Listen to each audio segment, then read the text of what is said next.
falando um pouco sobre o ciclo menstrual, que prepara a mulher para a reprodução. O objetivo de hoje não é explicar essa fisiologia tão detalhadamente, mas sim mostrar como isso pode influenciar no planejamento alimentar. Então eu vou destacar aqui alguns pontos. O ciclo menstrual é dividido em fases. A primeira fase, folicular, vai do 1º ao 14º dia, e a segunda fase, que é a fase lútea, vai do 14º ao 28º dia. Lembrando que isso pode variar de mulher para mulher, pode variar na mesma mulher em diferentes meses, mas a gente sempre utiliza esses 28 dias como base de estudos, tá? Então, olhem só essa imagem que legal. Aqui nós temos os dias do ciclo menstrual. E aqui nós temos os níveis hormonais e toda essa flutuação. No meio das duas fases, nós temos um evento, que é a ovulação. Então, o que a gente pode extrair aqui dessa imagem? Que ao longo do ciclo, a mulher apresenta 3 ambientes hormonais diferentes. A primeira fase, baixos níveis de estrogênio e baixos níveis de progesterona. No segundo ambiente, altos níveis de estrogênio e baixos de progesterona.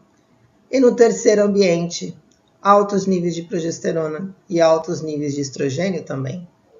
Ao longo de um ciclo, de um mês, toda essa flutuação. O que é importante a gente saber? Que estrogênio e progesterona não atuam somente no sistema reprodutor feminino. Esses hormônios também podem exercer influência na fome e na saciedade. O estrogênio vai ter um papel muito semelhante à leptina nas vias centrais, aumentando a saciedade.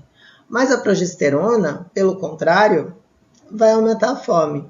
Ou seja, enquanto na primeira fase ela pode sentir mais saciedade e controle alimentar, na segunda ela pode apresentar mais fome e descontrole alimentar.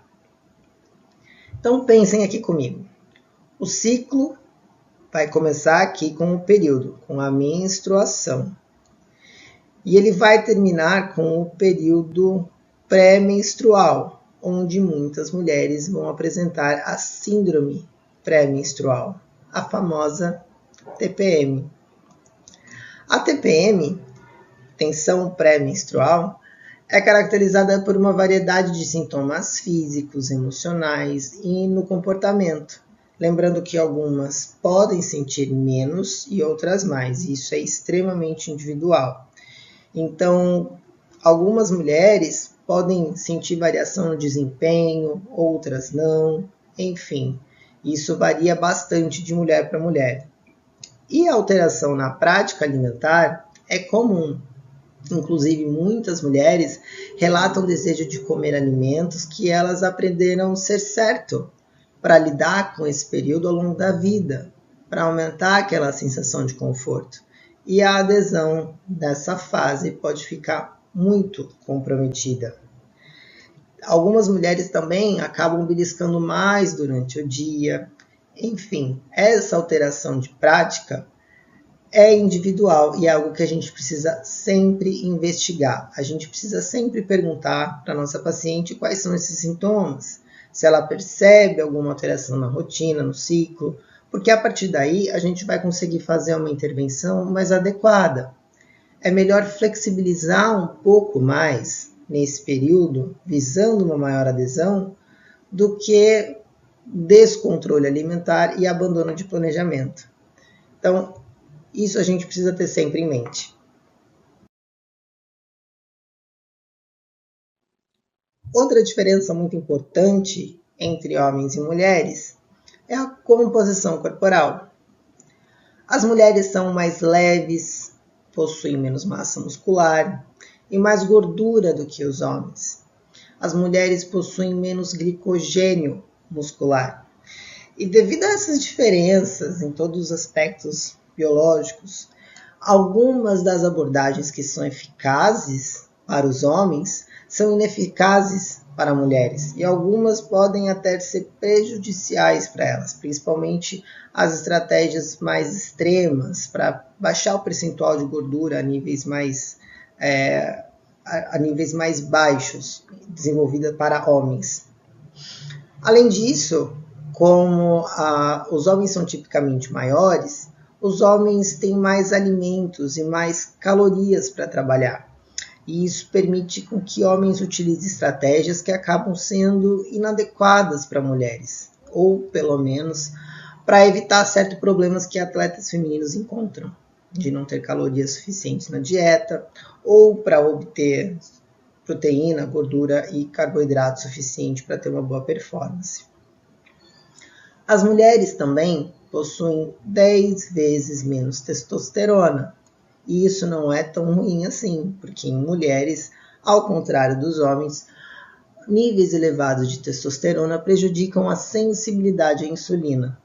A testosterona em mulheres também impacta diretamente tanto no peso corporal quanto nos níveis de gordura corporal, especificamente a gordura visceral, ao redor ali do abdômen.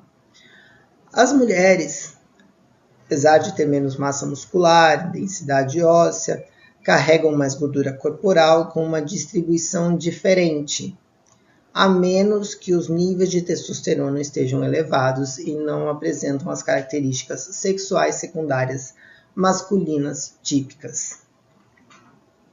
No entanto, mesmo tendo menos testosterona, menos massa, menos volume, as mulheres respondem de uma forma muito similar à resposta anabólica. Então, com o estímulo adequado, a gente consegue sim uma boa resposta à hipertrofia na sua proporção. Tá? Já a distribuição de gordura entre homens e mulheres também é diferente. As mulheres acumulam mais gordura ao redor do quadril e nas coxas, em formato de pera, enquanto os homens são mais propensos a acumular gordura no tronco e no abdômen, em formato de maçã. E essa distribuição de gordura no corpo das mulheres pode ser influenciada por diversos fatores, como hormônios, genética, idade, estilo de vida. E essa disposição de gordura na fase reprodutiva, em formato de pera, ela oferece um menor risco à saúde, é uma gordura mais periférica. Já na transição da pré-menopausa para pós-menopausa, ela pode ter efeitos significativos na distribuição de gordura. Ela vai começar a ter esse formato de maçã. Inclusive, ela pode achar que está engordando, quando na verdade ela está só acumulando mais gordura na região abdominal, que é essa gordura visceral. E essa gordura oferece muito mais riscos cardiovasculares e maior resistência à insulina também. Então, é importante, quando a gente for desenhar uma estratégia, olhar a composição corporal. Fazer o cálculo somente baseado no peso, sem olhar a distribuição de gordura, é algo que pode prejudicar a nossa paciente. Ela pode ter o mesmo IMC em diferentes fases da vida e respostas completamente diferentes com a mesma dieta.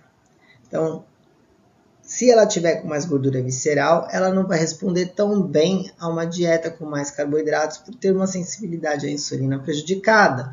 O foco, então, nesse caso, é melhorar a sensibilidade à insulina e reduzir essa gordura visceral. Enquanto, no contrário, aí sim, se ela não tiver tanto acúmulo, ela vai conseguir responder um pouco melhor. Por isso que a avaliação da composição corporal é muito importante.